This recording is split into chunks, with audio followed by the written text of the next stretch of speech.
What's going on? It's Justin Sarachik, editor-in-chief of Rapzilla.com, and I'm here to bring you the best news of the week. We had a week off to kind of recover from A3C in Atlanta, which was incredible, and we're going to be rolling out a ton of new content and interviews and pictures and concert footage over the next couple of days and weeks. There's a lot of stuff to go through. We're still waiting to get different things back from photographers, so maybe we'll have a special A3C recap episode next week. Let's kick it off with some huge historic news at the Dove Awards that happened last week. Aaron Cole became the first Christian rap artist to win New Artist of the Year.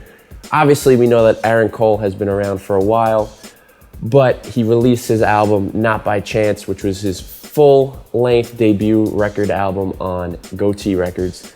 So he won New Artist of the Year, which is incredible. Shout out to Aaron Cole. We got to play some basketball together at A3C. He's very good.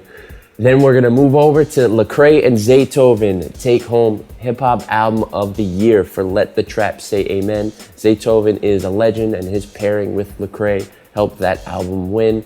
And then we're gonna go with Hip Hop Song of the Year for GAWVI's Fight For Me, which was really cool. He got to perform it live at the Dove Awards, and all his homies were on stage: Tommy Royale, Ecleso, Enzo Gran, Romar Jesse, which was a bunch of people we also got to meet at A3C.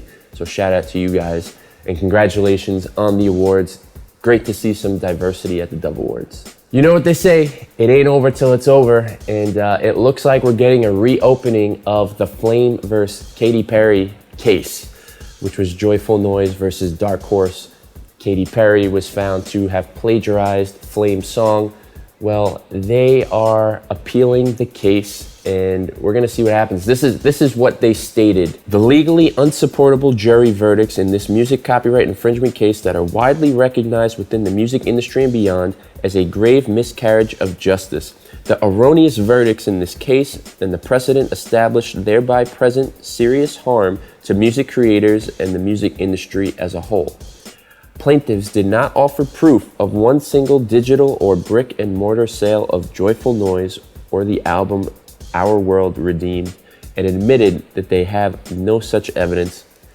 You could check out the article for more on what they had to say and to kind of recap what the whole case was about. So Kanye West is back in the forefront. His album Jesus is King will be dropping on October 25th. And we recently covered a story by his pastor, Adam Tyson, who, by the way, Kanye flies over to him in Wyoming every Tuesday just so they can do Bible study.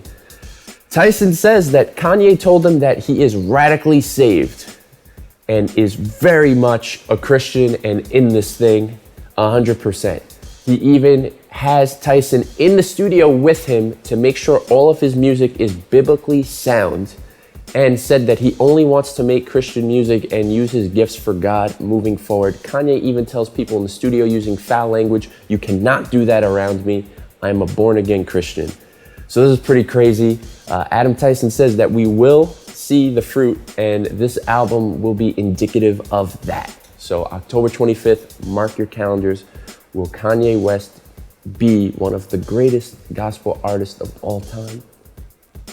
I don't know, but be sure to check it out. We will have that information here. We want to give a special shout out to Kanata Small. You may know him from the group Rema Soul. He's a solo artist now. We got to meet him at A3C this year too, when he performed with the Rema Soul reunion.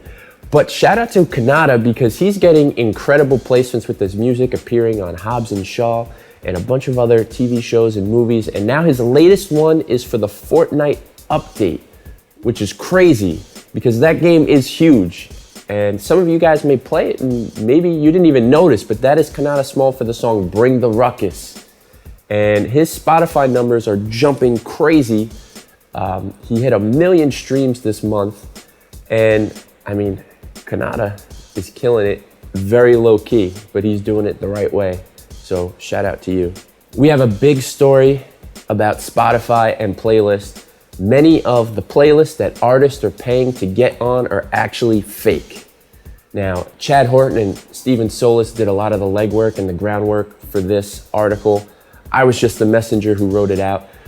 They followed the trends and the numbers over a couple of months and weeks of some of these playlists and the way that the artists are growing or not growing, and they concluded that these streams are fake. Now, how does this happen? Well, there are bots that spin your song around and give you 20,000 views all of a sudden, and those views or listens or song spins, whatever you want to call them, are actually fake. They're not real people. So what's the big deal? The big deal is that you don't know how many people are actually listening to your music. So if it says you have 20,000 listeners in Texas and you go and you plan a tour in Texas and you go there and 5 people show up and you're like, hey, what happened? I thought all my fans are in Texas. Well, you don't know. If you have a promoter that's looking to book you for a show and sees you have 2 million listeners a month, you're like, wow, this is great. I got to sign this artist and bring him into my venue to play. And you get there and there's nobody there, what happens? Then you kind of look stupid. So these listeners aren't real. They're not buying your merch. They're not going to your shows. They're not even listening to your music. So stop paying to get on these playlists. A lot of you probably don't even know it. So here's your wake-up call. Do not do that. And Spotify went so far as to say that in Christian music, it's the most prevalent. So we're falling for it the most. Stop. We got to be better than that. Get on legitimate playlists or hustle and grind yourself and get onto these playlists. It shouldn't be your be-all, end-all as far as a marketing plan, but obviously it's pretty important. Just don't pay to get on these playlists unless they're legit. And there are signs to see that they're legit, and there are signs to see that they're fake. So you can check out that article on Rapzilla. Now, while we're at it, we have a really real playlist on Rapzilla, the Rapzilla playlist. So you can head on to Spotify and check out that playlist, as well as a bunch of our other playlists that we have throughout Spotify. Then you can head on over to Pandora to listen to the Christian Rap Mix, to hear exclusive commentary on some of your favorite CHH songs. Then you can make your way on over to New H2O for the very best in indie Christian hip hop. If you want to learn more about these stories or see some more of the great songs and music videos and everything that we got, head on over to Rapzilla.com.